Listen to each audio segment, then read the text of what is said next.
Well, big stories continue to echo from inside the Beltway across the country tonight. We, of course, cover local news here at News 4, but also the big national stories as well. And oftentimes we get to go to our national partners with those stories, and bringing in now CBS News' Seth MacFarlane. Seth, thanks for being here. Scott MacFarlane, excuse me, Scott.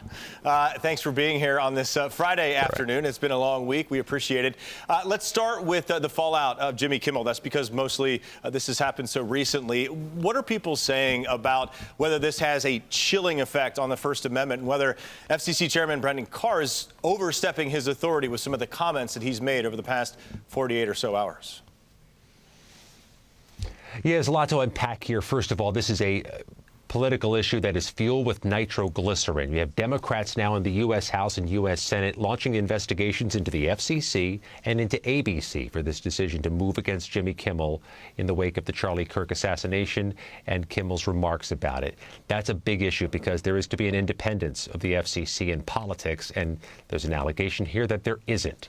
Will this end up with public testimony of the FCC commissioner? I'm told it's possible, but they also want records handed over if there's communication between those two before the decision was made. This is a hot-button issue, even by Washington standards, as the weekend begins.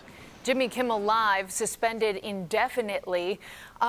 What is the word on if he will come back to our airways and when that could happen, or is that a definite no?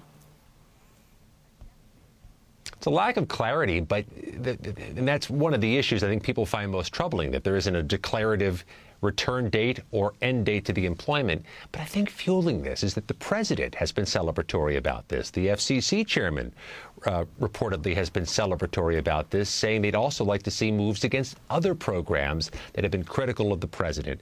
And that type of policy or initiative is norm-shattering and controversial. And I think one of the most noteworthy moments today was Ted Cruz, the Trump ally, who's the Republican senator from Texas, says this seems to have gone too far.